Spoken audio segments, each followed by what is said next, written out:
Drive Time on BCFM 93.2. Now, as promised, what would a major euro-dollar crash look like?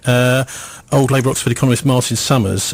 First of all, I mean, we're looking at a sort of general couple of scenarios here, looking at what would trigger it, what would the financial crash actually look like on the day, what would it look like after a few days, after a few weeks, and what would a long-term recovery look like. So, first of all, the trigger, possibly a military incident, maybe real weapons of mass destruction on a city, a nuclear weapon, chemical weapons, biological weapons, possibly, something like a United States aircraft carrier being sunk. But the important thing is this is sending a message around the world of kind of TV pictures of shock. Yeah, I mean, when we had the crash in 1987, it was pictures of a burning oil rig in the Gulf, which caused the immediate shock. But of course, the fact is that we are on the brink of major wars, and that they do cause crashes. I mean, in the first weeks of the First World War, the stock market collapsed.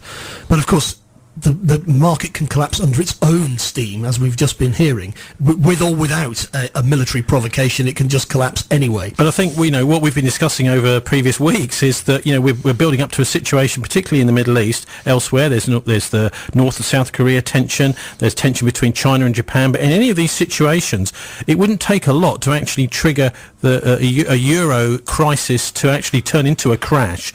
And that's one of the things that has been one of the kind of unintended consequences of this whole euro crisis that's been rolling on the last couple of years, is it's led to a situation where something else might intervene to really tip it over the edge.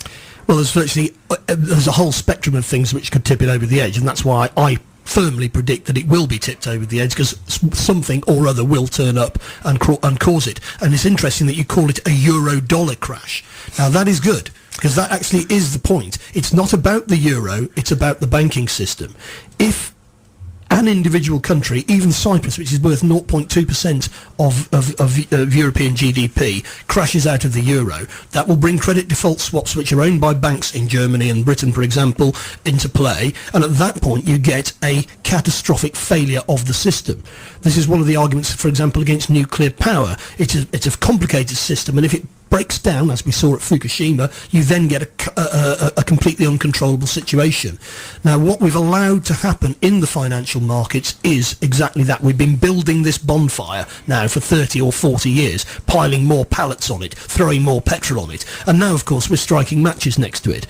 Now, of course, this bonfire should never have been built. The separation, for example, between retail banking and investment banking was brought in the 1930s in the US, Britain and elsewhere, precisely to avoid this kind of situation. But Margaret Thatcher and Ronald Reagan, the Conservative Party here, the Republicans in the United States, said, oh, no, we don't need that kind of old-fashioned regulation anymore. Why don't we just bring it all into one big bonfire? And, of course, if you bring it all into one big bonfire, that big bonfire can catch fire, and that's the problem. OK, well, the military incident, one of the reasons I mention it is because it actually would be quite convenient for the financial powers to be able to then say, oh, well, actually, it wasn't our fault, it was the fault of this military incident. Indeed, and this is why I think we shouldn't concentrate too much on it. You see, Cyprus, for example, is a financial incident, but it's also a military incident, because the Russians are basically being drawn into fighting in Syria. It's the Russians who've got their money in Cyprus, and the Russian businesses and the oligarchs and so on who may have lost their money. But of course, Cyprus has got gas, so then they were talking with Gazprom about having some gas, and it's also been hinted that Putin was saying, well, can we have some bases in Cyprus?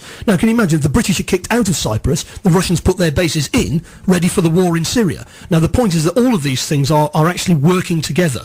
The military situation and the financial situation are both on red alert as we go into the spring of 2013. Okay, leaving the trigger and looking at the financial crash itself, stock markets would be very quickly, and there would be a kind of contagious collapse because of the electronic nature of these things.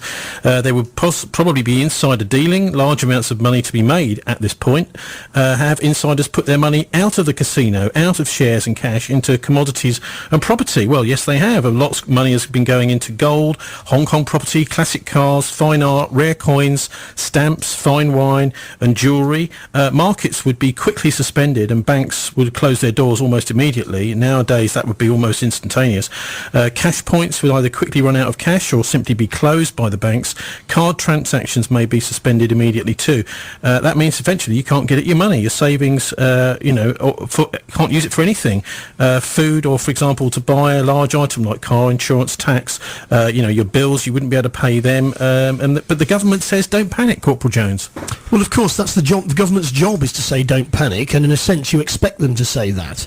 But the fact of the matter is that they've had 4 years since the 2008 credit crunch to get the house in order. They should have basically, if they're going to prop the banks up, you go in there and kick them to pieces, arrest the top people, send them down, take all their money off them, and you really get a grip on the situation. But we haven't got a grip on the situation. The politicians basically are bought by the bankers, and that includes the left-wing politicians as well as the right-wing politicians. So we've had 4 years of hanging around while they carry on looting. And of course what will eventually happen is they will walk away with the loot. But of course the society as a whole will then bear the consequences. I mean world society will then bear the consequences.